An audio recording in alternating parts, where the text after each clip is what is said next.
Over the last 20 years, I have been a television and radio reporter in the Pacific Northwest. And during that period of time, I have passed along to the public hundreds of news stories from all portions of the world about the UFOs, the unidentified flying objects, the flying saucers. I have seen UFOs, but in all of those news stories, I've detected one missing fact. One incredible, glaring omission. Not one world public agency or scientific group has even offered a partial solution to this most amazing mystery of all time. No public authority has told us who are the overlords of the UFO, and why are they here, right now, at this time.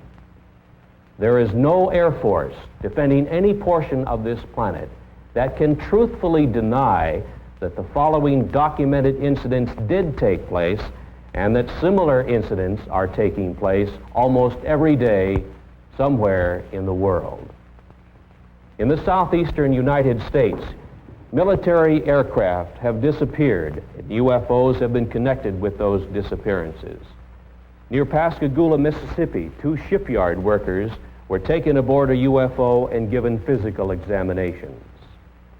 In 1976, in Kentucky, 3 women were taken aboard a UFO and terrorized while the humanoid crewman of the UFO gave them physical examinations. In Wyoming, in 1975, an oil exploration foreman, while elk hunting, was picked up by a UFO along with the elk and was medically examined and returned to the elk hunting area by the UFO crewman. In Arizona in 1975, while working in open country, Travis Walton was zapped away for 5 days and kept aboard a UFO. A few weeks previously, near Alamogordo, New Mexico, a member of the U.S. military was examined by the humanoid crewman of a UFO. Rather than reveal that fact, the U.S. military found duty for Staff Sergeant Charles L. Moody in Western Europe. Before the kidnappers of the UFO, humans seem helpless. The largest circulation newspaper in the United States offers a $1 million reward for decisive UFO information. According to UFO contactees, this is what a UFO humanoid crewman looks like. This is the best UFO photograph in the world. The military took it years ago and kept it secret. NASA reveals its UFO policy. NASA astronauts have seen UFOs. You'll learn for the first time what the Air Force Academy teaches its cadet officers about the reality of the UFO. You'll learn UFO fact, not science fiction. In a surprise ending, you'll see the answers to this incredible worldwide UFO mystery. The origin of the alien intelligences who are the overlords of the UFO.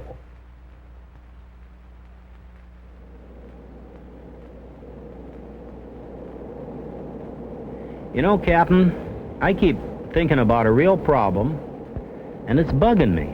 What's that?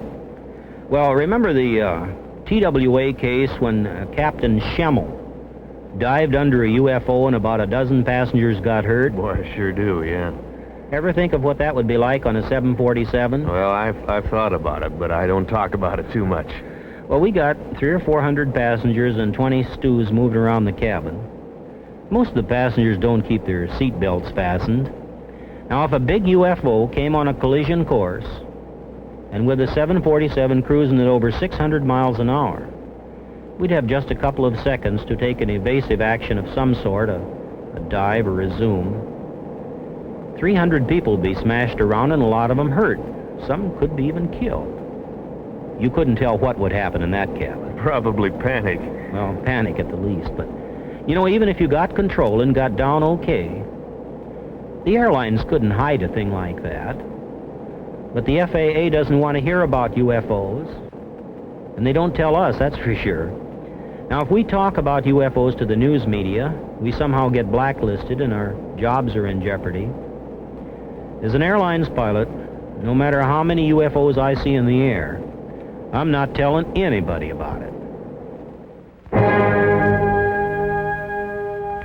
In the last half of this century, there has been one mind-boggling giant of a mystery, which has overridden the knowledge gathered by mankind through the ages. There seems to be no answer to the reason for the appearances of the unidentified flying objects, the UFOs.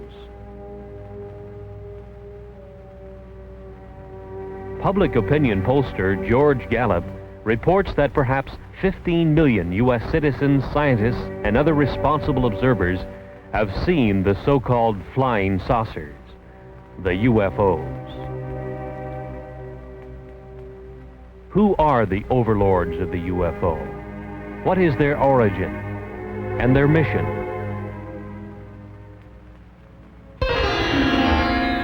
On July 31st, 1952, in the Italian Alps north of Milan, engineer Gianpietro Mangusi took these pictures of the landing of a UFO on the rough ice of the Churchill Glacier.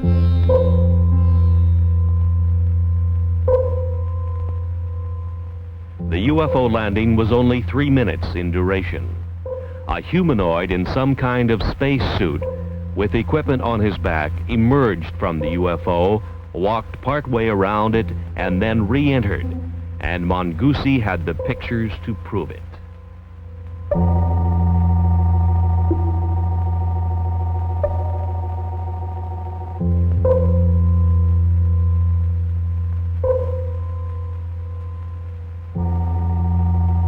Verification of the origin of these photographs was made for the producers of this motion picture by a Swiss researcher and niece of psychiatrist Dr. Carl Gustav Jung, Miss Lou Zinstag.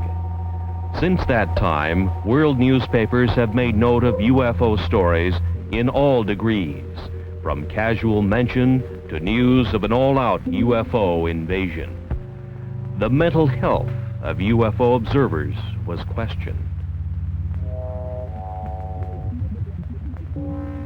From 1951, another photograph of a UFO from Riverside, California, showing the very significant bell-shaped configuration with 3 spheres projecting from its underside. This is the most familiar type of UFO and has been seen and photographed worldwide by UFO researchers. Who are the alien intelligences behind this type of space travel device? Are the UFOs friend or foe?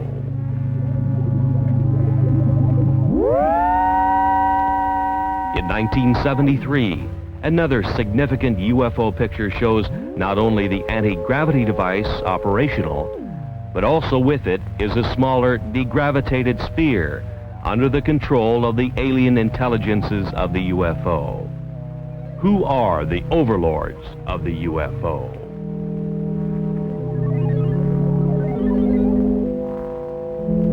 In the Mediterranean, on a Sicilian beach, 2 small UFOs in the act of materialization from another dimension are observed by excited local citizens.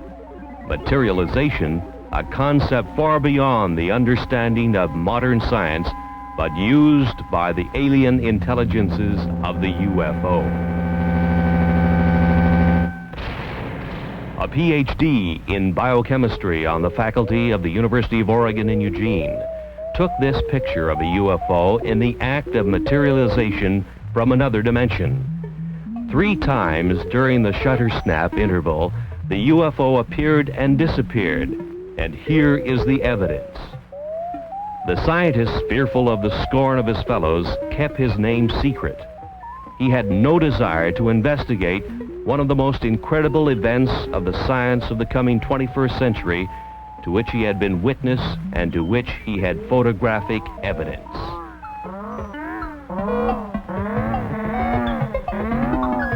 Kidnappings have occurred of military jets, people, and automobiles full of people. The military is helpless, and so are the police departments of the world. Where is the origin of the UFOs? UFO Quebec carried this sketch of a UFO humanoid crewman with a map of the star system in the vicinity of Zeta Reticuli, many light years away. This was indicated to UFO contactees Betty and Barney Hill. Is it truth, or is it a cover-up story? 2 UFOs over San Francisco, similar to UFO surveillance stories and photographs to come from every major city in the world. Iron Curtain scientists have stated publicly their feeling not only that UFOs are real, but that they have the same type of experiences which match those published in the Western world. We now reveal the facts of the UFO which couldn't be kept secret. The planet's most incredible unsolved mystery. Despite the cover-up efforts of world governments, a world silenced by fear, and a helpless world military, private scientific investigators all over the planet have contributed the UFO evidence which we now reveal. The UFO, the secret that couldn't be kept, that can no longer be covered up.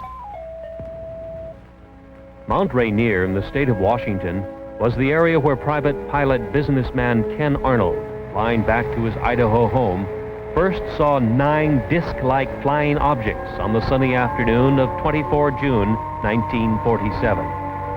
They were moving at 1,500 miles an hour, a speed far exceeding anything we could put into the air at the time.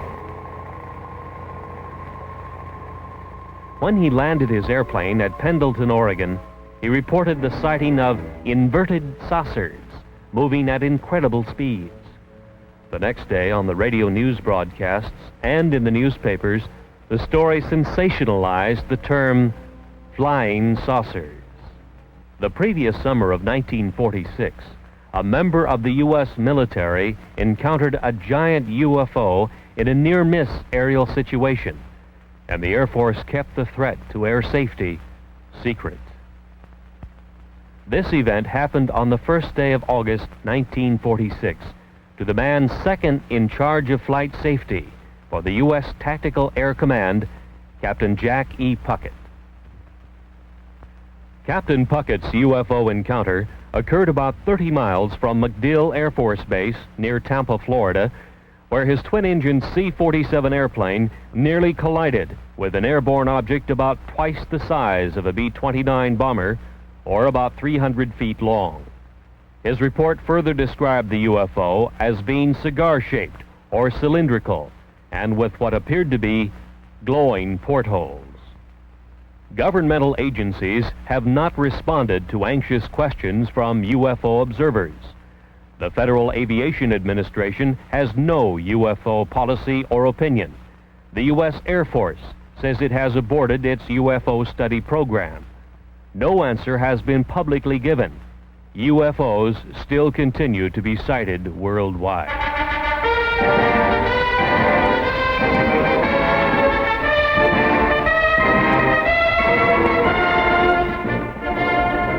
At the U.S. Air Force Academy in Colorado Springs, the cadets in training will become the officers who will police our airspace for the next crucial decades. While in the air, in the most complex airborne machines that our engineering science can design, they will encounter the far more sophisticated UFO, which worldwide research has now shown can disable the most reliable electrical and electronic systems of an airplane. The course of instruction at the U.S. Air Force Academy must contain some reliable information concerning the reality of the UFO. Of all government agencies questioned, the most responsive answer to that question has come from the Department of Physics at the Air Force Academy in a letter from its former director, Colonel Anthony J. Maione, who says in part, "In this text, an expanded section on UFOs and extraterrestrial life is included. The section attempts to provide a hopefully unbiased summary of UFO information and concludes, the best thing to do is to keep an open and skeptical mind and not take an extreme position on any side of the question." To further expand on the background we hope our graduates will have, we invited and had Dr. Stanton Friedman visit with us last April. During his visit, he presented 2 large audience lectures and 2 seminars, essentially in support of his subject, Flying Saucers Are Real. I hope you gather that we do make a continuing and real effort to provide our students with all views of current topics. They are expected to come to their own mature conclusions based upon the broadest foundation of knowledge and information that we can provide. Yours truly, Anthony J. Maione, Colonel, United States Air Force, Professor and Head of the Department of Physics. He tells of the text, Introductory Space Science, and reveals exactly what the cadets at the Academy are being taught about UFOs today.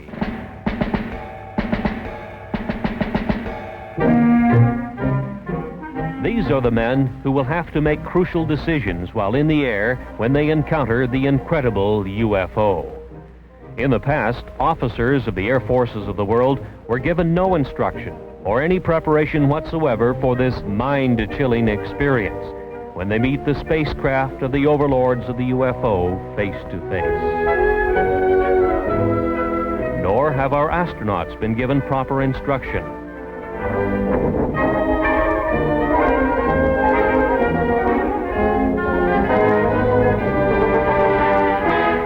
From Introductory Space Science, Volume 2, page 466.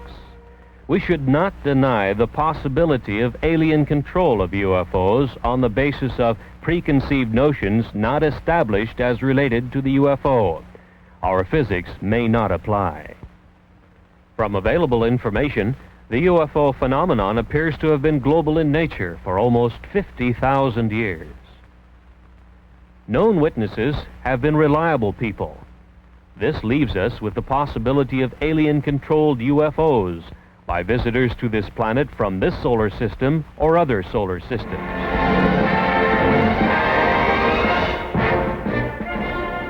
The existence of at least 3 or possibly 4 different groups of aliens, possibly at different stages of development, which implies the existence of intelligent life on the planets in our solar system, or a surprisingly strong interest in Earth by members of other solar systems, the Air Force Academy text admonishes its officers in training to keep an open mind on the baffling subject of unidentified flying objects.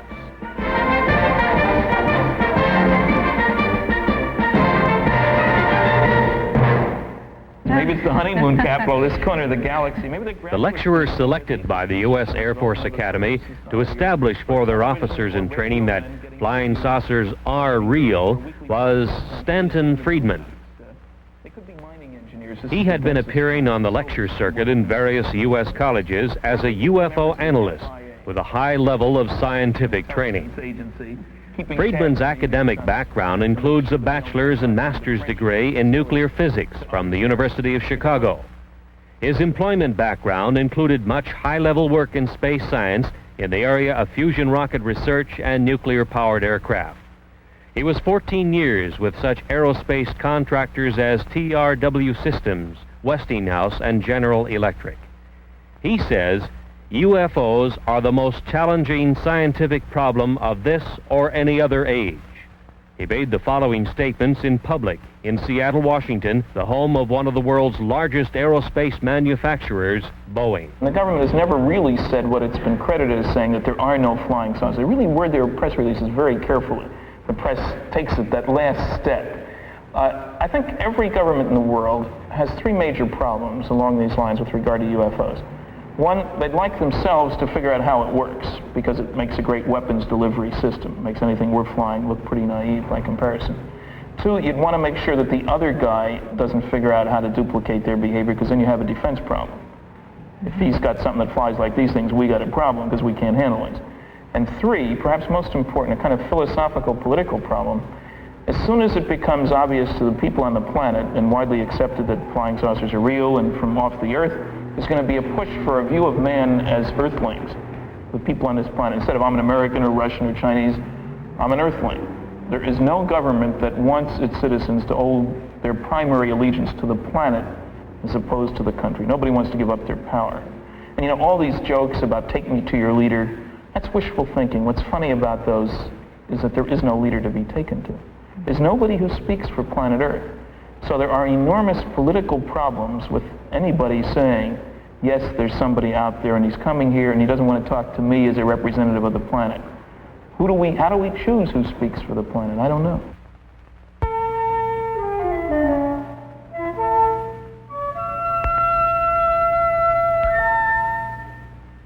Since the 1950s, it has been easy to point to the millions of suns in space and speculate that somewhere out there is the home of the UFO. That UFOs are spacecraft from some other Earth, orbiting some other sun, just like ours. From a visible sun in the visible universe. Perhaps so, perhaps not. But the UFOs could also be from an invisible dimension, in the invisible portion of the universe, which our science cannot easily detect. Perhaps one or possibly both of these concepts will one day be the explanation of the origin of the UFO. The Air Force Academy text on space science concedes that 2, 3, or even 4 levels of alien intelligences might be involved.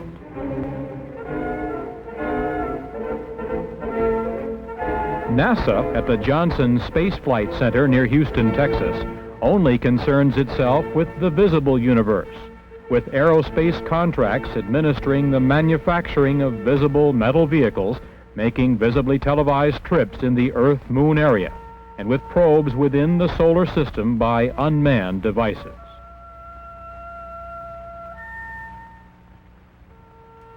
NASA astronauts in their Skylab make a track across the nighttime sky, lit by millions of suns.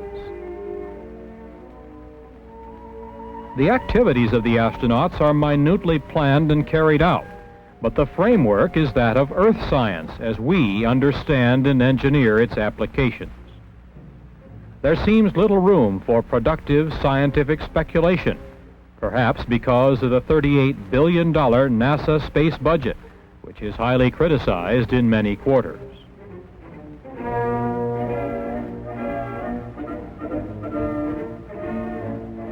It is difficult to explain why the planners of NASA's space program would refuse to admit the spacecraft capabilities of the alien intelligences who built this device, first seen over the Korean battle area in 1952 and photographed by the U.S. military.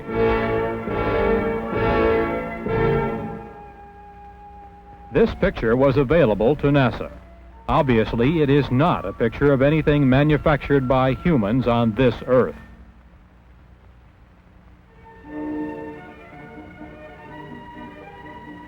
It was classified then and now as an unidentified flying object, a UFO. Can we now identify it? Is this actual photographic evidence that proves that alien intelligences use a spacecraft like this to travel from their dimension to our reality? Is a Watergate-type scientific cover-up involved? Let's now examine that possibility.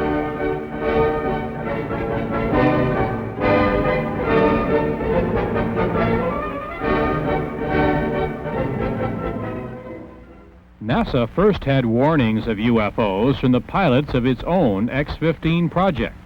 The X-15 is a rocket-powered airplane which is launched high over the desert test area in California. The B-29 bomber is the launch vehicle which takes off, flies to its highest possible altitude, and then launches the little rocket-powered airplane. The test pilot gives it power, and the airplane goes through its maneuvers. Various complex engineering problems are worked out by such testing. And the engineering flight test pilot is one busy man.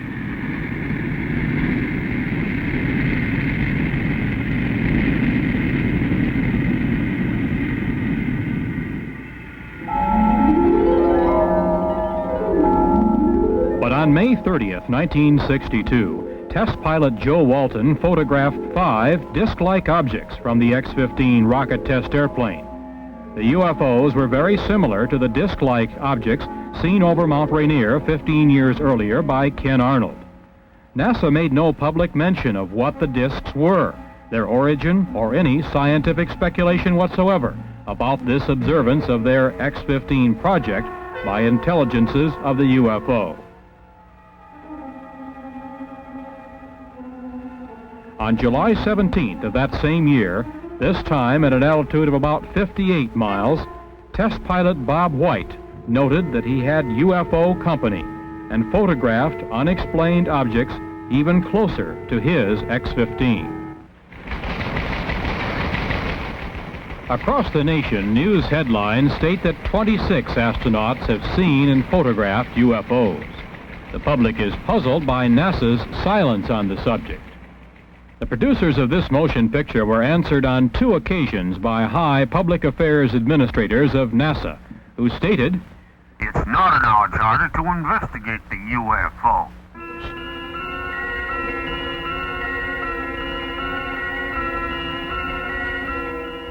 Inside the Skylab in zero gravity, the astronauts go through the day and night with their every minute carefully scheduled. The scientific experiments are in almost every instance planned, not to open new areas of the unknown in cosmic science, but to reinforce the ideas we already hold regarding the reality of the universe. Planners have left no time or leeway in which the UFO can be postulated, thought about, or examined. Certainly, few startling public announcements have been made of any new discoveries during space missions. No new theories have been advanced. Astronaut Jack Lausma in Skylab 3 saw a glowing red object making its way across a field of his vision. He photographed it from his little planetoid in space, the NASA Skylab. It could have been explained as a meteor glowing red in space, except that there is no atmosphere in space whose friction could heat a meteor to a red glow. Was it a UFO observing Skylab? NASA remains silent.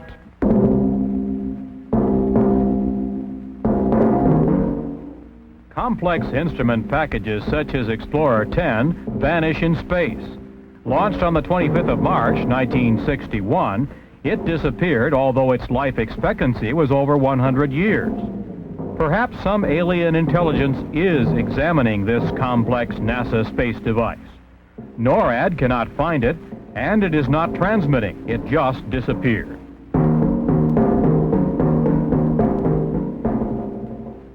What is the photographic evidence that UFOs are watching our every space move? Why is it so hard for the project managers of NASA to accept the reality of the UFO?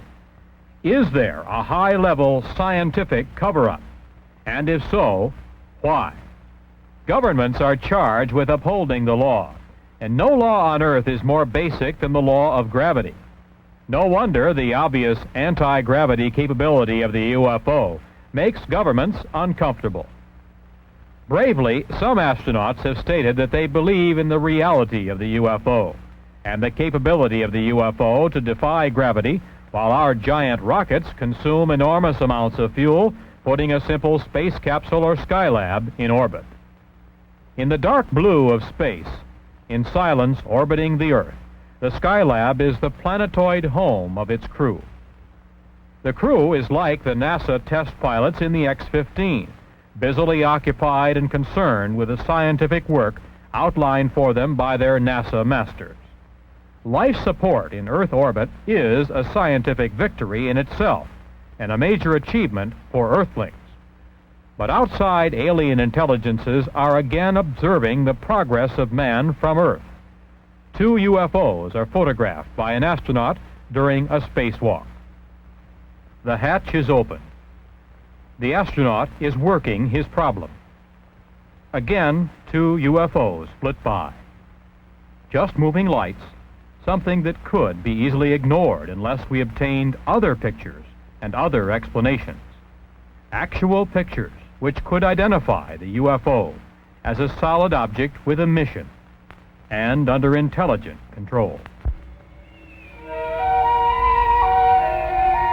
One of the most remarkable instances of UFO photography took place in 1968, here above the Boeing Space Laboratory, south of Renton, Washington. Several photographs were taken of a UFO by then 14-year-old Scott Silty. It showed its anti-gravity capabilities as it hovered over the center in 2 locations. His efforts produced probably the only detailed shots of a UFO materializing to show configuration and portholes. His junior high school instructor, Jim Holm, was given the negatives to develop. Holm said he didn't know what to expect, but became a believer when he saw what the young Silty had apparently captured on film. When they came in that morning and they said, hey, we got the pictures we were talking about, naturally, you know, junior high students, you're a little bit reluctant to believe everything they say. But then, you know, as things proceeded, what happened was I developed the pictures, and we know the results now. What is your impression of what that object is?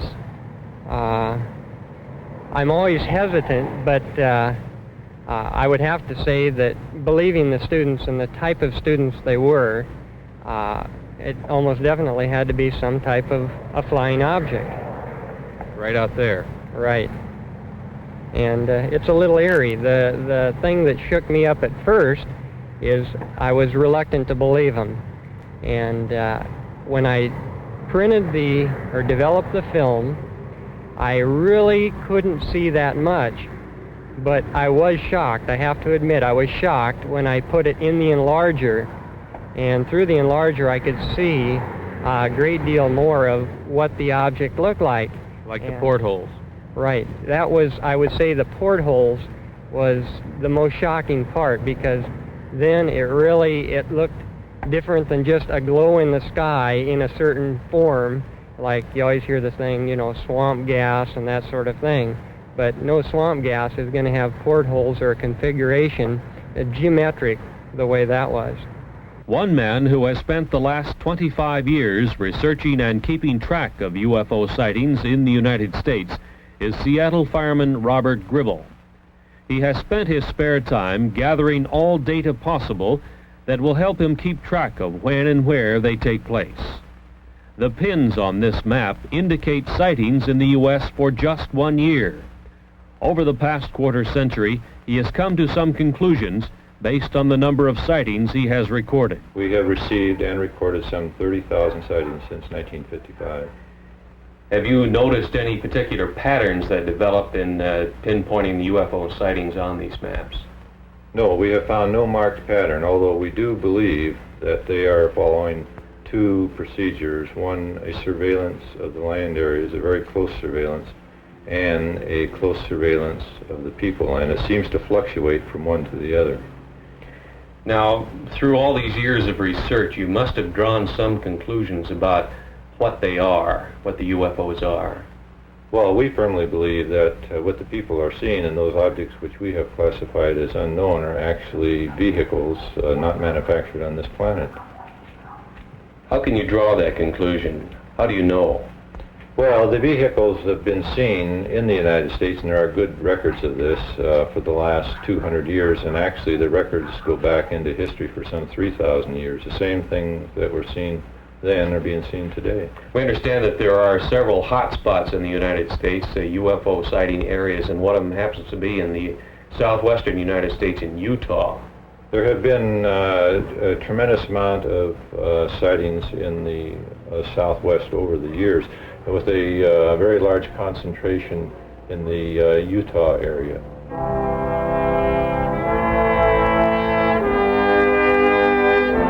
The Canadian UFO Report was one of the initial UFO publications to headline the story of the possibility that much of the early Mormon history tells of a contact with an alien intelligence, the angel Moroni. It opens the possibility that the founder of Mormonism, their prophet Joseph Smith, may have been one of the greatest of UFO contactees. Dr. Frank B. Salisbury, on the faculty of the State University of Utah in Logan, and himself a Mormon, does not doubt that possibility. He has stated publicly that he believes that his UFO study has established the probability that the Earth is being visited by UFOs that seem to be using the isolated area of eastern Utah as an Earth base.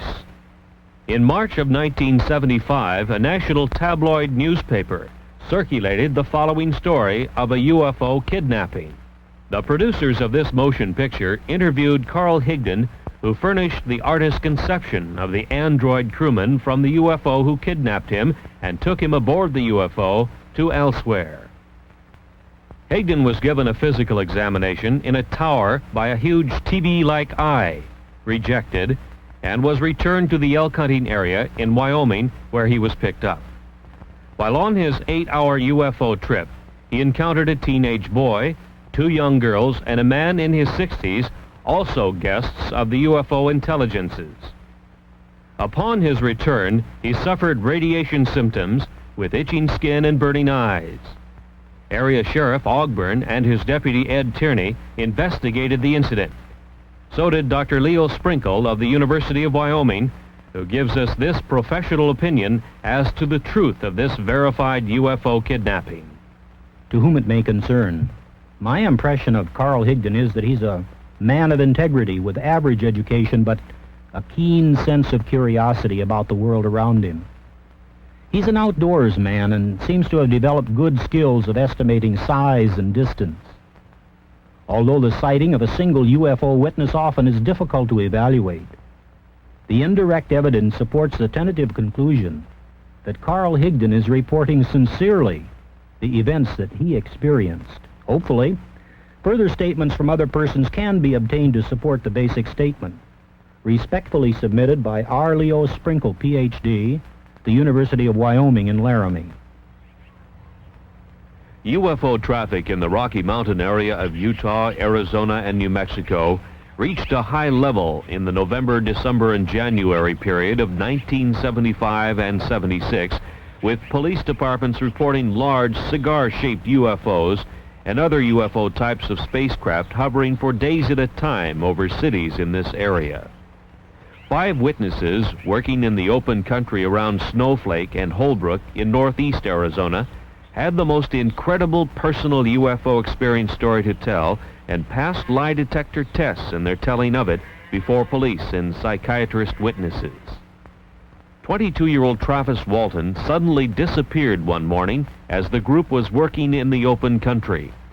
Dwayne Smith, Kenneth Peterson, Alan Dalis, Mike Rogers, and John Golette were involved in the significant UFO kidnapping incident in which a greenish blue light originating from a UFO overhead zapped Travis Walton into an invisible dimension from which he returned 5 days later. His brother tells of the incident. He spent 5 days on a UFO, he thinks. Now, there is some small time loss in there. But for all intent and purposes, he spent 5 days on there. He did come in contact with some beings that are human-like, but they weren't humans. And he had quite an experience. He said he doesn't remember anything about a blue light in the first encounter last Wednesday. The blue light that they saw, he said, at that instant, felt like he got hit in the forehead with a baseball bat, and it knocked him out. And he woke up, he was aboard one of the craft. And they never spoke to him. They led him around by the hand. They wouldn't talk to him. They showed him this and that, and when they let him off, he woke up. Did he say they were friendly creatures?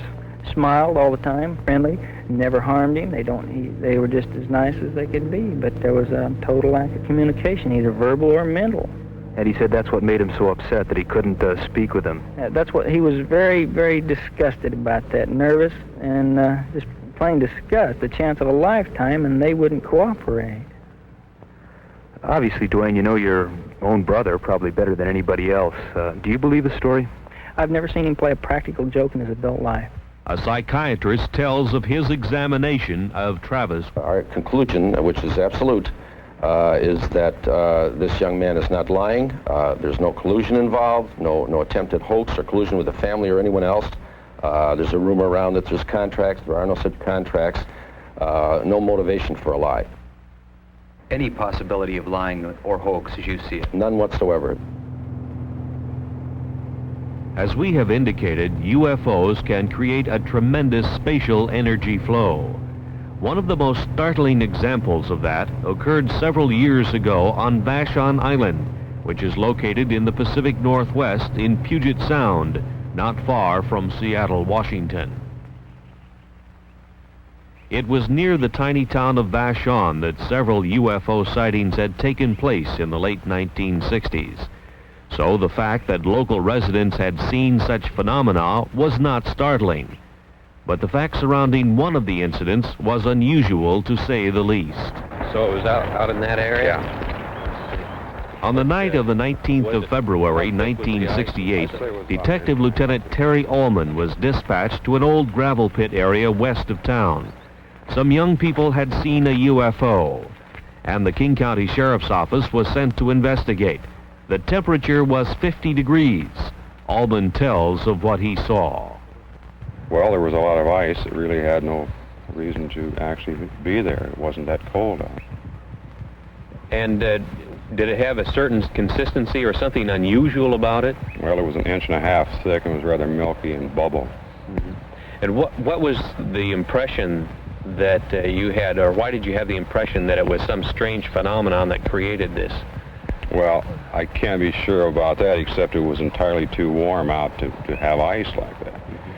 One of the other officers had responded to a UFO call at that same location the night before.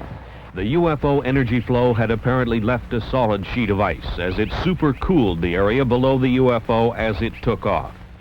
At the freezing temperature of 32 degrees, it would take some 113 hours to freeze the pond 50 feet in diameter with a sheet of ice 2 inches thick, and the weather had not been that cold. The UFO did it. Because of official concealment, denials, and just plain ordinary bureaucratic cover-up during the 1950s and 60s, many cases of UFOs establishing themselves as a menace to commercial airlines' safety of flight had been concealed. One night, 10 of 85 passengers aboard an American Airlines commercial flight were injured when their pilot, Captain Ed Bachner, took evasive action to avoid a UFO encounter. It happened to flight number 966 on the night of 17 July 1957 on a flight from El Paso to Dallas, just 50 miles east of El Paso over Salt Flats, Texas. The UFO continued along the Gulf Coast to Gulfport, Mississippi, where it turned north. Traffic control radar tracked the UFO, and the military was alerted. In the vicinity of Meridian, Mississippi, the Wing Intelligence RB-47 electronic surveillance airplane tuned in the UFO's emission on its ALA-5 pulse analyzer. As it moved west toward Dallas, Texas, the pulse train of the UFO was analyzed as having a 3,000 megacycle envelope, a duration of 2 millionths of a second, and a repetition rate of 600 times a second. This was identifiable electromagnetic emission from a UFO, which was also being tracked by military and Federal Aviation Agency radar. The UFO circled Dallas and Fort Worth, Texas, and headed north to Oklahoma City, and continued its track north, followed by the Wing Intelligence electronic surveillance aircraft.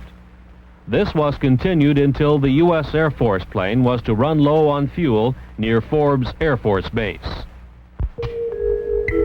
At 1:45 on the morning of April 3rd, 1975, some 20 or more law enforcement officers in 5 North Carolina counties pursued a bright, glowing, unidentified alien spacecraft.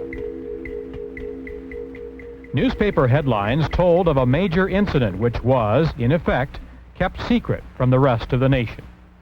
Newspapers, radio, and television all over the world remained silent on the stories because wire service editors did nothing to emphasize their significance.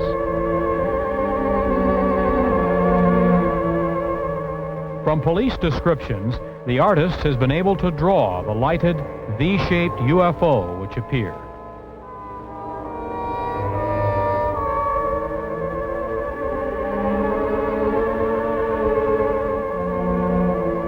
No responsible agency gave to the public any scientifically supported explanation of the origin or mission of the alien space travel device.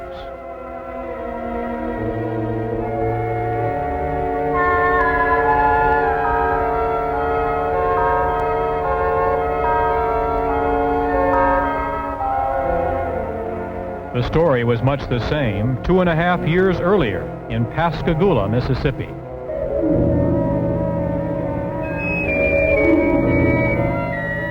The Pascagoula Press first headlined the story October 12, 1973, and told the nation about two shipyard workers, Calvin Parker and Charles Hickson, who had their fishing trip interrupted by a glowing, blue-lighted UFO which landed near them. Two humanoids took them aboard for a physical examination, placing them under a large TV-like eye.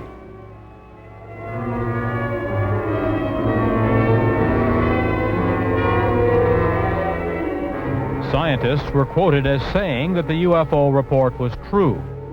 NASA was supposed to probe, but didn't. Federal agencies were asked to investigate, but didn't.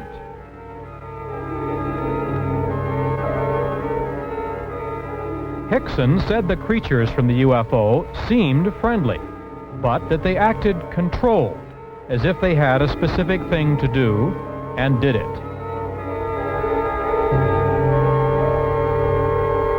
They were about 5 feet high, pale and ghost-like, with crab-like hands and rounded feet.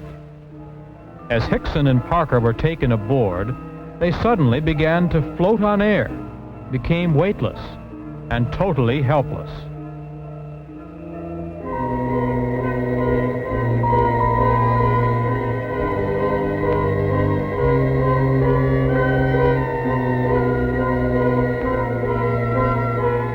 In the Gulf South, from Louisiana to Florida, hundreds of reports to police and sightings by police officers told of UFO activity that same night. No government agency concerned itself with this UFO kidnapping publicly. Luckily, Hickson and Parker were returned. But what of the kidnapped victims of the UFO intelligences who are not returned? Are the UFOs friend or foe? Or are they conducting a project in which humans become nothing more than guinea pigs? This is serious speculation. Kidnapped victims seem to end up on a missing persons list, and no agency on Earth can locate them. The alien intelligences of the UFO are from somewhere, either in our dimension or from another dimension, which is difficult for anyone to detect. Misunderstanding the complete dominance of man by the UFO intelligences led the city fathers of Ocean Springs on the Gulf Coast to seriously decide to solve the problem by passing a law prohibiting the landing of UFOs in that area. Alderman William F. Dale, Jr. thought the local police should be able to handle it. It almost became a law, but the mayor of Ocean Springs, Tom Stennis, broke the tie vote. He said, "Let's make them welcome." As yet, no world governmental agency has demonstrated the power either to make UFOs welcome or to combat their landings and possible kidnappings. It's obvious that humans are helpless.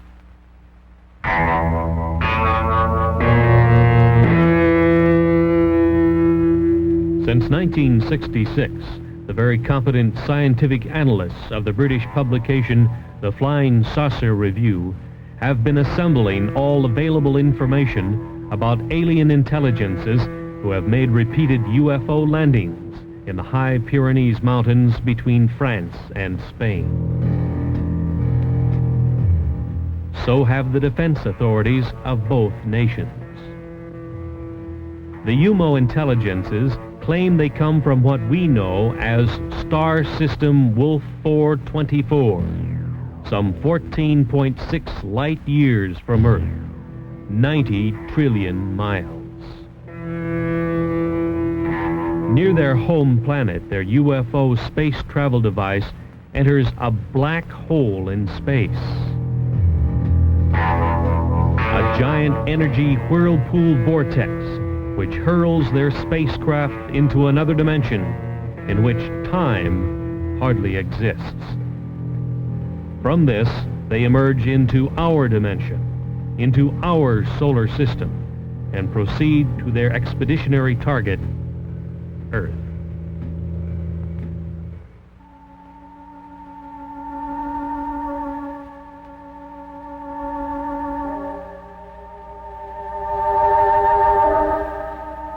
Later, the UMOs were to tell the European investigators that the universe was at least a 10-dimension unity.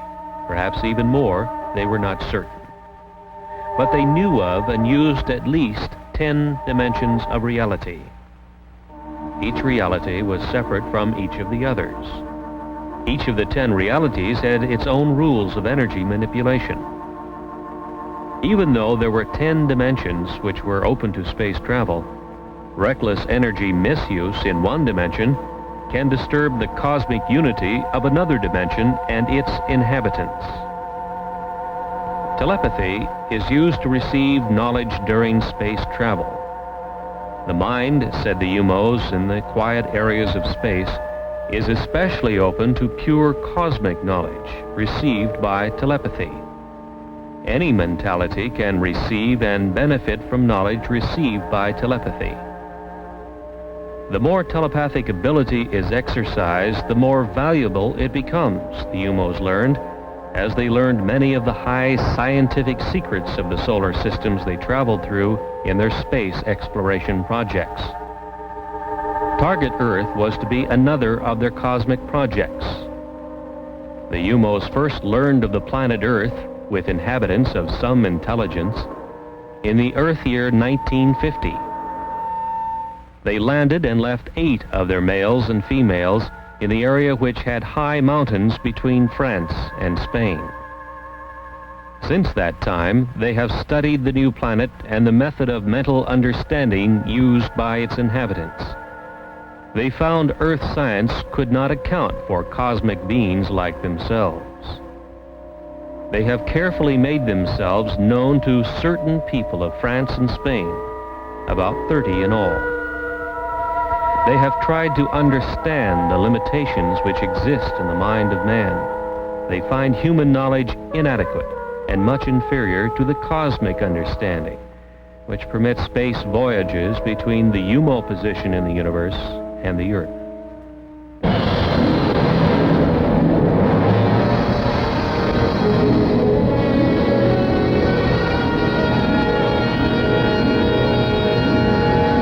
At 800,000 miles, Jupiter looks to the Earth-developed eye like this. To the UMO, perhaps different. Jupiter's moon, Ganymede, is some 8,000 miles away and moves in its orbit. Its diameter, 3,000 miles. The UMO intelligences took a heat measurement of the Jupiter hotspot. They compared the measurements to that of the surface of their sun and found it about the same. The other Jupiter moons were identified: Europa, Amalthea, Callisto, as they were named by Earth astronomers.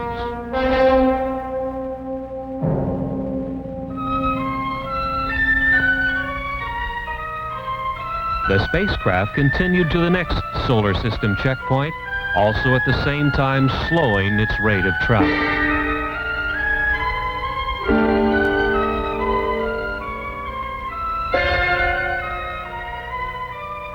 Saturn was identified with its strange moon, Titan. Titan rolled along the equatorial plane of Saturn like a wheel on a road. The UMOs identified its atmosphere, methane. In the vicinity of Saturn, they tuned to the history and the totality of knowledge of the solar system, accumulated since the time the sun was born. Knowledge lost, and knowledge still used, and knowledge to be rediscovered. It was from this Saturn knowledge store that the UMO intelligences learned of humankind's achievements and failures. They learned, too, of the state of development of the plant and animal life and all details of Earth and the other planets. They continued their journey past Saturn, its bright rings shining a dark space blue in the Titan sky.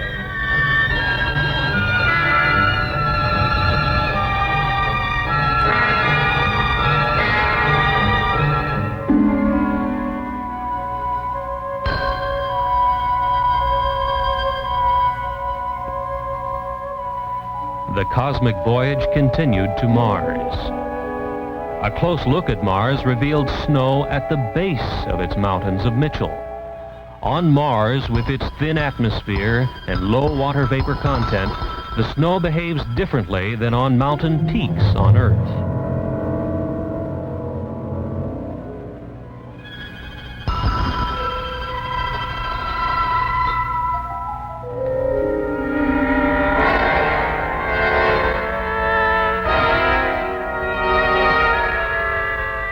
Leaving Mars, they passed scarcely 100 miles from Phobos, one of its two moons.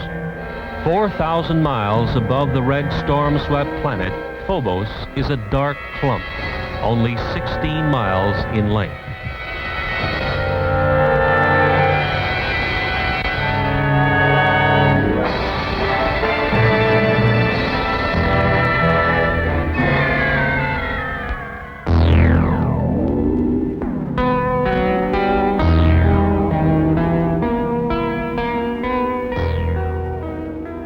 The final checkpoint of the cosmic voyage brought a strange and beautiful sight. Their project destination, Earth, was eclipsing its own sun, and they passed over the Earth's moon just beneath. They had come nearly 90 trillion miles, 14.6 light years. Elapsed Earth time, just about 7 months.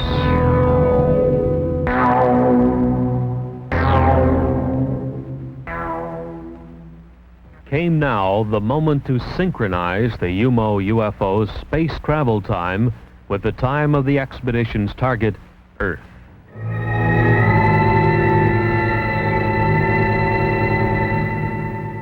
By telepathic means, the UFO alien intelligences claim to have notified some 20 selected Earth people of various responsible backgrounds to expect the UFO.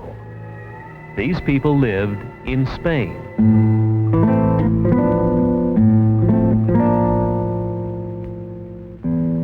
The British Flying Saucer Review headlined an attempt by the Spanish Air Force to intercept the UFO.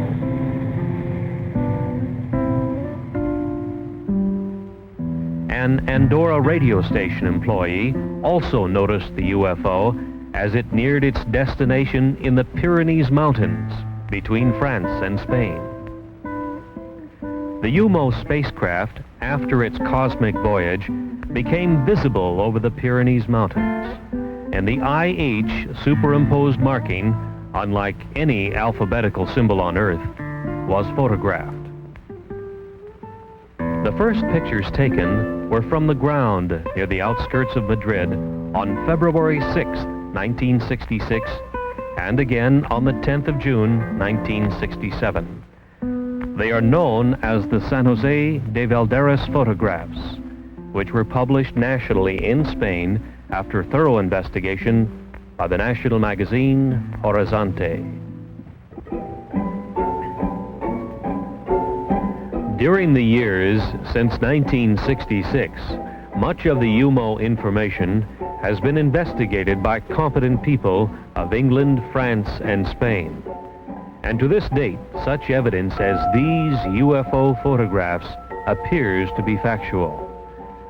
Dr. Claude Poer, Director of Scientific Programs in the French Center for Spatial Studies, stated publicly that a 2-year investigation resulted in staggering confirmation of statements made by the non-earthly intelligences. The French Minister of Defense, Jean-Claude Boré, in a nationwide radio broadcast, confirmed that the national police in France had a great number of statements on file from reliable witnesses who had reported over the last few years UFO appearances. He said he believed the reports tell of scientifically interesting events and that the top scientists of France were making a continuing study of reported UFO sightings.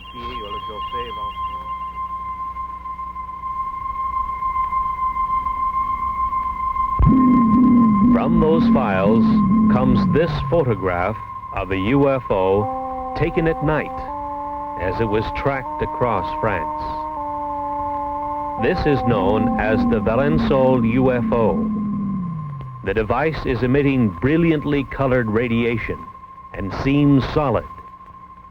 If so, it is obviously capable of defying gravity. The French defense minister says that this type of appearance is being studied seriously by French science. Not so in the United States, where even the anti-gravity capability of the UFO is being ignored by official science.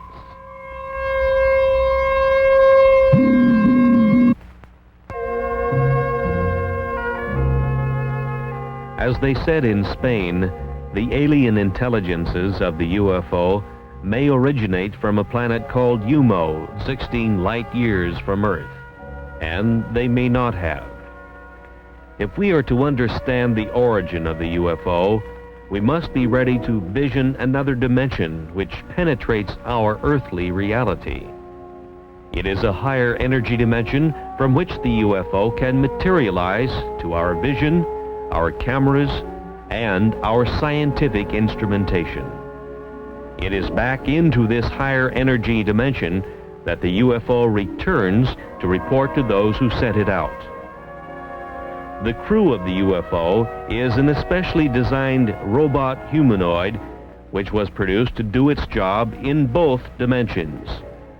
Target Earth is a long-time intelligence and sample gathering project of the aliens of the UFO. The incredible energy manipulation which enables UFOs to move between dimensions seems to occur underwater.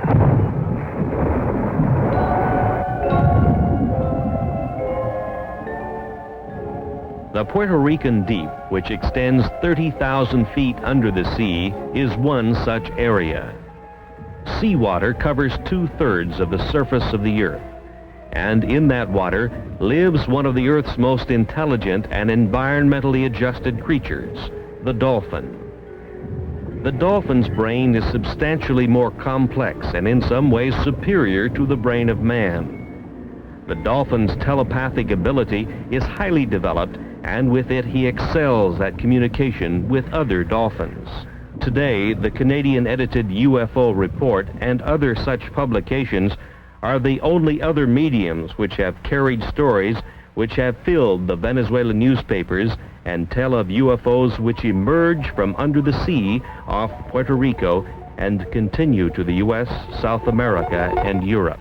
Undersea disturbances of a major nature have occurred in this area for many years. The National Oceanic and Atmospheric Administration's NOAA satellite had communications blacked out many times as it passed over the area, some 800 miles up in its orbit, reported Dr. Wayne Messigian of Longwood College in Farmville, Virginia. In 1945, the U.S. Navy lost 5 torpedo bombers and a large 4-motored flying boat searching for the lost Navy pilots. Commercial and private airplane pilots have seen their aircraft under this strange influence lose instrumentation and electrical control. Airlines issue denials and pilots are afraid to talk in public because of fear for their jobs. In March of 1973, a series of events near Caracas, Venezuela, a few hundred miles to the south, established what may be a link between the very deep ocean areas of the Caribbean and the UFO. On March 22nd, hundreds of people witnessed a pair of flying objects trailing blue smoke as they approached from out of the sea and then hung motionless near the Caracas airport. Then, with a shrieking sound and a burst of orange flame, separated and vanished, one to the east and one to the west. For the next 9 days, UFOs rose out of the sea, hung in the air, remained motionless, and in various manners cavorted over the metropolitan city of Caracas, Venezuela. The Caracas newspaper, Ultimas Noticias, carried the UFO stories and reached the conclusion that thousands of its readers are now convinced that by evidence of their own eyes, UFOs have an undersea base in the Caribbean. UFO traffic into and out of the sea was seen by hundreds of witnesses. Other water areas have also been the site of UFO traffic. Teleportation occurs in the vicinity of a UFO.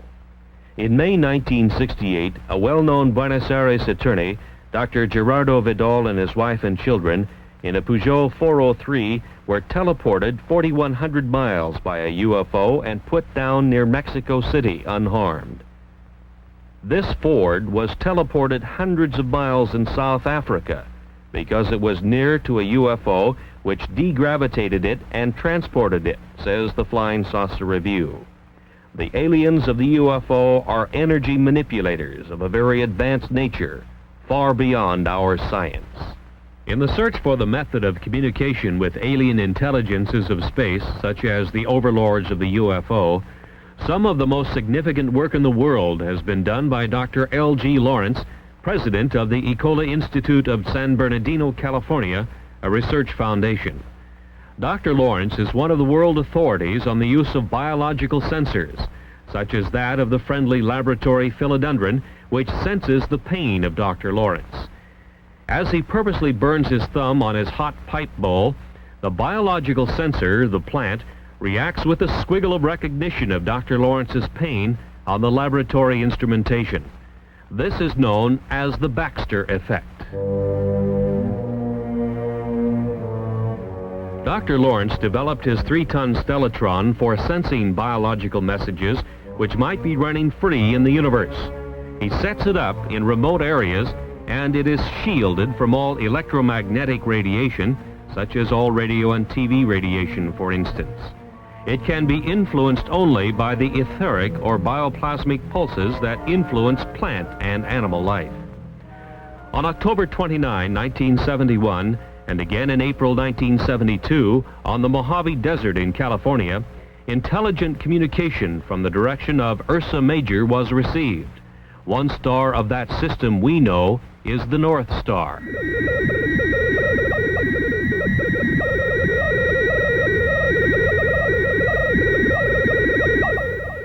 The intelligent character of the overall pulse train is implied by the discrete spacing patterns and the repetition of recognizable patterns.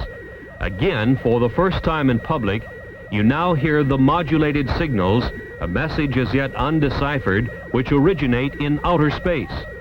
This has been brought to you by special permission of Dr. Lawrence, and it is a scientific first.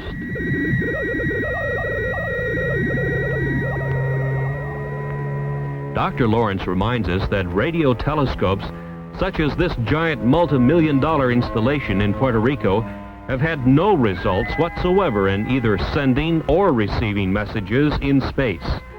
Radio telescopes seem useless in receiving cosmic messages, probably because they are looking and listening to the wrong possible sources. He recommends biological sensors instead. His low-cost equipment has resulted in a tape recording of interstellar communication, and it is on file with the Smithsonian Institution in Washington, D.C. There is perhaps no more convincing witness to the UFO than the world-famous Israeli psychic Uri Geller, whose mind-boggling extrasensory powers have baffled millions of people all over the world. Geller believes that his powers are not unique to him, but are instead proof that energies exist in many different ways than those now known to science. Later, we will see Geller demonstrate his bioenergy powers before a live audience. Geller leaves little doubt about his feelings on the subject of UFOs. Let me tell you, I've never seen an extraterrestrial being in my life. I wish I will, and I know I will one day. You know, so maybe they're even around us and we don't even know. Maybe they look like people. But I have seen UFOs.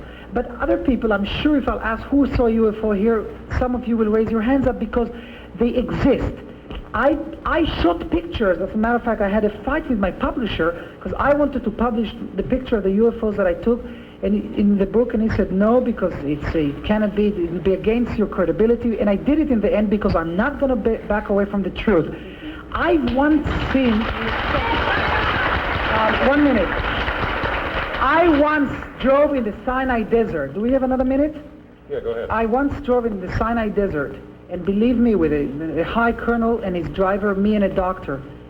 And suddenly, in mid-air, in Sinai Desert, it's clear, it was 5 o'clock in the afternoon, we saw this huge object that looked like a cigar shape hanging in mid-air. And let me tell you, it was as big as 3 New York blocks, and it was dark. It didn't look like a flying saucer. It looked like a cigar shape. And I was shocked. And immediately, I get goosebumps when I talk about it. I told the driver, please look and the colonel. And you know what? They didn't see it. And they said, what are you looking at? I said, my God, can't you see that thing in the sky? They couldn't see it. So I think sometimes, what is really going on? Is it really implanted in my mind? Is it really not out there and only, or is it there and only the people who believe in it can see it? I don't know. There are questions that I can't answer myself. Some call him a magician. Others call him a sorcerer. Some even call him a messiah. But whatever they call him, the world has never seen anyone quite like Uri Geller. So when Geller recently toured the United States, it was no wonder the crowds turned out to greet him, to witness his powers, and to line up for autographs on the cover of his new book. They stood in line because they had just witnessed an extraordinary sight. Hundreds brought with them broken watches and clocks, many of which hadn't run for years.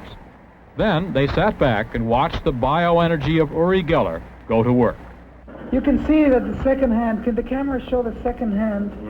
That'd be a tough shot, I think. I don't know how to show it, that it's not working, but tell me if you... Well, whatever, Watches it's not that he is working with. He's got a whole huge handful. How many there? Maybe 10. I don't know. Let's go. This is what I want you all to do now, and I know it looks silly. I'm going to shout 1, 2, 3, and all of us are going to shout work. I mean, we're really loud and really talk to these watches because that's the way it works. 1, 2, 3, work! Listen a little louder. It's your watches, you know. We may have blown out the transmitter, I think. One more time. 1, 2, 3, work! Hold this for me for a second. Okay. Now what I do is I sort of finally put an energy into it, and I say work, and I just talk to these watches. His left hand over and I'm sure most of them will. And just clenching his fist. He's clenching his fist over and over, just above the watches. No, it's working. This is working. It is. Okay, here's a watch that's working. Another one is working. Hand them to me, and I'll try and identify the watch. It's a very ornate. This is also working. Jewelry bracelet watch is working. working. The second hand is sweeping along on this. Working. It's working. Here's another one. Working. This is a Timex. Here's a Seiko watch that is Thank you. Goodbye. Now wait a minute. Then, while hundreds watched and thousands more listened on radio station KVI, the city of Seattle witnessed the power of biological energy in an even more convincing form. This is what I want you to do. I'm holding these keys in my hand very, very gently. And what I want you to do, Ken, is put your hands on these keys, cover them, and cover these ones. No, not very, very gently like that, and the other ones. Now, this is what I do. The little boy that's helping Uri has his hands covering the keys that are in the palms of Uri's hands. And by the way, these keys are not mine. And I'm concentrating now, and I want something to happen. Can if you feel anything in any hand, tell me. If you feel any tingling sensation or heat or... Where do you feel this? The keys are in Uri's hands. The little boy is holding his hands over the keys, but... All right, now start concentrating, Ken. What you will have to do is you have to say, Ben, I hope you have enough feeling there, because I don't know how long this will take. Uri's hands are flat. His thumbs are up in the air where everybody can see them. I think something is happening here. And he thinks something is happening. He has now discarded the keys in his left hand. The boy still is covering the keys in Uri's right hand. Uri, incidentally, is left-handed. Okay, now lift your hand, Ken. Lift your hand. Do you see any keys bending? I see one. Oh, yes, this is bending. One key is Wait a bending. minute, I have to show this to the TV. Yeah, this key is going. Wait a minute. Yes, definitely. It's a big, thick brass Schlag or Schlager type of key. I don't know what this just key like is the one he for, bent last night but for us. You see what I'm doing is I'm stroking it very, very gently, and yeah, it's curling up more. I don't know you see how that, well Ken? you can see it. It's really happening, It's bending even more. Yeah, this will curl up a little more here. You see, I'm putting an energy into it. Can you see this on the... It's incredible. There's absolutely no heat. Ken, touch the key, and you'll see the touch it under where it's right bending. Do you feel any heat? There's absolutely no... You do feel, but there's no... But there's really no heat. It's you touch it. I mean, you can see if it's really heat or not. No, it's just the body it's a warmth. Body warmth, And it's continuing to bend. Just want to show it to the camera. And you see that? Oh, look, There goes another one. The key that he has bent is fastened to a key cluster, and another key is beginning to bend on the cluster fastened below this it. is going also now. But let me just show it to everybody because the TV camera is so... To back up the biological energy demonstration, Geller called on others in the audience to check for keys which may also have responded to the presence of Geller's energy. The Seattle Post-Intelligencer told the story of hundreds of radio listeners whose keys mysteriously began bending right in their pockets. In the audience, there were others who found themselves a terminal for the newly demonstrated source of power. Keys in the audience belonging to people here were bending. And we've seen keys a couple of women have shown him which are beginning to bend. Here's a lady who is gray-haired, and she's just handed him a key. That is bent. And it is beginning to bend, very slightly, but noticeably. It's unreal, because you know what's unbelievable here? That usually the kids that are coming to me, that their keys bend, and usually it happens to children. Why? Because children are more open-minded to this. I mean, look, look at these keys, they're totally bent. Would you say that it's necessary for a person to believe they can bend before they will bend? You see, a child believes that he can bend a key because he's totally innocent to it. He totally believes that his key can bend, and it does. And it starts, and look, I mean, these keys are, I mean, you can't use these keys anymore. The scene is in the southeastern United States, and the photographer, Todd Anthony, is out to take his first trial pictures with his new 8mm motion picture camera. He goes to his local airport to photograph the action of a commercial airliner making its landing. The airplane makes its approach, and following it comes the big surprise, a UFO. The UFO, exhibiting anti-gravity capabilities, follows the airliner right down to the surface of the Earth to its landing. The UFO is a bell-shaped type, which has been seen and photographed all over the world since the 1950s.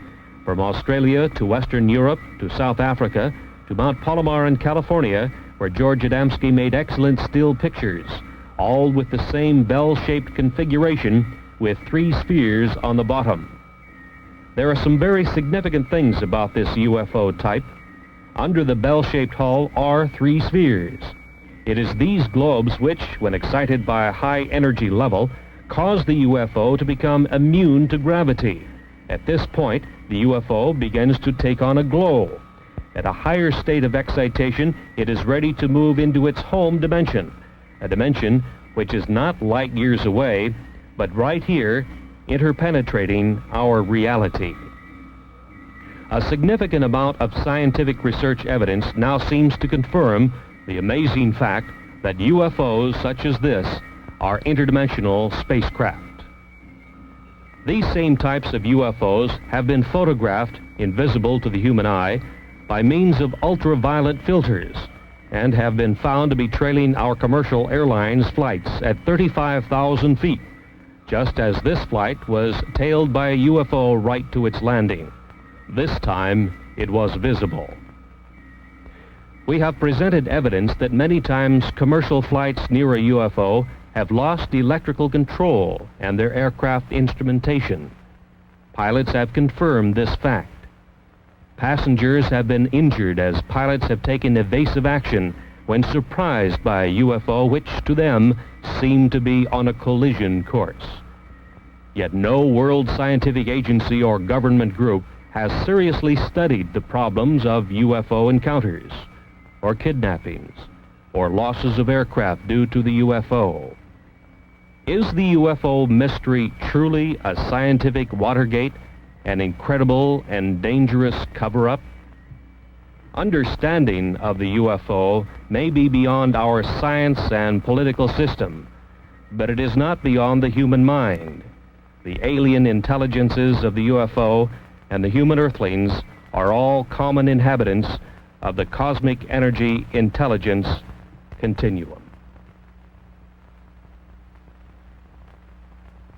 Dr. Lawrence at Ecola Institute showed us with his stellatron that the alien intelligences of the UFO might be in cosmic communication by use of a high-level energy which we know as etheric, bioplasmic, orgone, or nearly 100 similar names.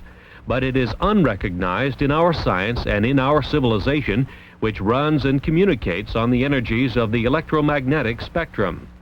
Uri Geller mentally directs his biological energy and that of other people, and they bend metal keys. In the vicinity of UFOs, aircraft lose electrical control and instrumentation, and without doubt their structural integrity is also affected by this energy which bends keys. Other more incredible things are happening. During a single year, for instance, nearly 10,000 head of farmers' livestock have been mutilated in an area from Texas to eastern Oregon and Washington. Police and agricultural scientists alike are helpless. No flying predator exists which mutilates an animal's tender parts or swallows it up completely, leaving behind a bare skeleton. UFOs can be blamed, says the University of Wyoming student newspaper. There is now striking evidence that the cause is not a configurated UFO spacecraft, but what is mistaken for a UFO is something just as new to science.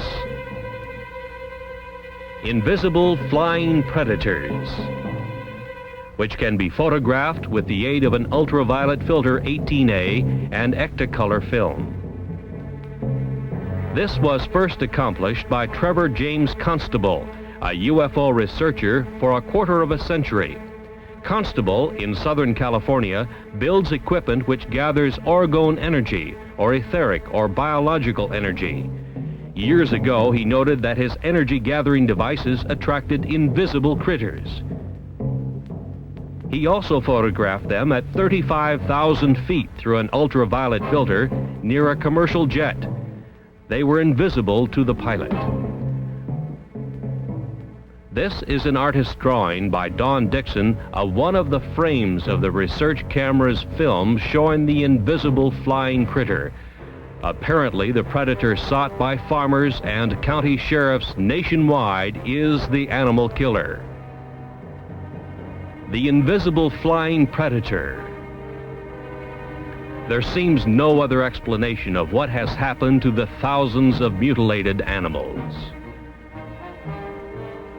Once again, a new scientific door is opened, and through it we see invisible animals which can fly by degravitating themselves and which seem to live off the biological energy of other land-bound animals.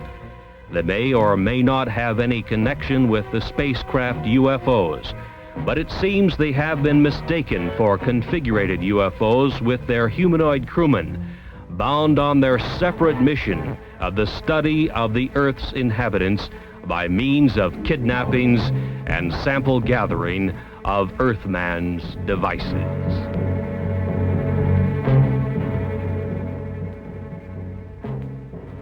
In the U.S., it is at Federal Aviation Administration flight centers that air traffic controllers are trained to handle the routing of aircraft in the nation's air lanes, so as to keep constant eyes on the safety of flight procedures. But what about the UFO? What about near misses where UFOs and passenger airplanes were involved? These near misses have occurred, and when the pilot takes evasive action, passengers have been injured. This we know to be fact. UFOs are conveniently ignored by all. This is the FAA interpretation. Air traffic controllers are just that. Not UFO traffic controllers. UFOs are ignored in the FAA procedures, even though it can now be proven that not only have near misses occurred, but that aircraft have been lost in the powerful energy fields of the UFO. The UFO problem has not as yet been permitted to be properly studied. Truly, is this expensive and complex world air traffic control system really adequate? The evidence now indicates that not only the military, but also the civil bureaus of world governments have been engaged in an incredible and deep cover-up of the real menace of the stepped-up UFO invasion of their target, Earth. The police departments of the world are helpless before the kidnappers of the UFO. This, too, we now know to be fact. How is this nonfeasance possible? This is Joe Harrell. He runs the Flight Control Center near Seattle, Washington. His job is to run it and train air traffic controllers. What we wish to point out now by a question is how extremely expensive governmental bureaucracy is able to ignore an obvious peril to world citizens by simply non-admission of the existence of this mind-boggling problem. To my knowledge, UFOs are not included in any of the training programs. We would, of course, provide instructions to our supervisors on how to handle reports of UFOs, but it is not included in the training of a controller. So I suppose the only way in which it would be included would be and I assume you admonish these people to be aware of any unusual circumstance. That's right, and make the pilots aware of what they're aware of, and to this extent it would be included, but as for specific procedures, no. After $60-odd billion spent for manned spaceflight by NASA, it has been determined that man is truly confined to this Earth. The incredible secret concealed from the tax-paying public by both NASA and its congressional masters is that man cannot participate in long space expeditions. NASA has scientifically verified and kept very quiet the fact that the unstoppable cosmic rays to which every astronaut has been exposed destroys brain cells at the rate of 1% every 4 months. Since the neurons of the adult human brain do not reproduce, a space expedition represents irreparable brain damage and would reduce the crew to idiots in even the 8 years it would take to go to the nearest sun and return. NASA claims that the 13% loss of neurons would equal the brain damage sustained by an alcoholic, but NASA does not allow for increased intensity of cosmic ray bombardment as the astronaut moves in space. NASA must now admit that man cannot travel far in space because of significant brain damage which he will undergo. The main building of a graduate university of advanced study in Switzerland near Basel is Das Goetheanum, acclaimed by architectural students and professional architects as being a space shape of striking originality. Das Goetheanum was founded in the early 1900s by Dr. Rudolf Steiner, whose philosophy of science deals with the influence of alien cosmic intelligences on the human mind. Dr. Steiner was a highly trained scientist and clairvoyant who could see to a higher etheric energy dimension. He could see a view of cosmic reality which is denied to normal human vision. In some 6,000 lectures attended by the best minds of Europe, he made his observations known to those who would profit from this higher knowledge. This information is now available. Knowledge, the key to the secrets of the universe. Man's pursuit of the mysteries surrounding the UFO and the Etherians continues. And although many books have been written about the subject, the best available information is speculation. So what we have offered you is the best available speculation. 2 questions. First, who are the Etherians? Notwithstanding their similarity to man, the Etherians' body is different from man's. They live in their own dimension, so we see only their servants, the humanoids. The Etherian overlords of the UFO have thinking minds, feelings, and emotions like we do. They have a strong sense of will and a strong sense of purpose. And they live in their own dimension, so they can't set foot in our material world, according to Dr. Steiner. Next, why are they here? Why are they interested in Earth humans? Maybe we are doing something here on Earth that is disturbing their world, their dimension. Maybe we are doing something here on Earth that is upsetting the balance of the universe. UFOs have been seen for centuries. Is this recent stepped-up activity over the last 30 years due to some recent disturbances within our dimension? Maybe we have sent giant shock waves throughout the universe, and the Etherians are here on Earth, trying to find out what they can do about this intrusion. One thing could well be the high harmonics of the sonic boom of the supersonic bomber, such as the B-1. An interdimensional space quake could have sent shock waves into their dimension. And of course, atomic devices could be another element that is disturbing beings in other dimensions. But the Etherians seem to be sampling our dimension by human kidnappings and the taking of animals and the taking of sophisticated electronic devices made by our Earthman scientists. The Etherians seem to want to know what we are doing, and we had better know too. Think about what we are doing to ourselves, because it could have a profound effect on beings in other dimensions. And this whole question about UFOs could be a much larger question than devices simply flying around in our airspace. We will meet the Etherians, the overlords of the UFO, when we are worthy.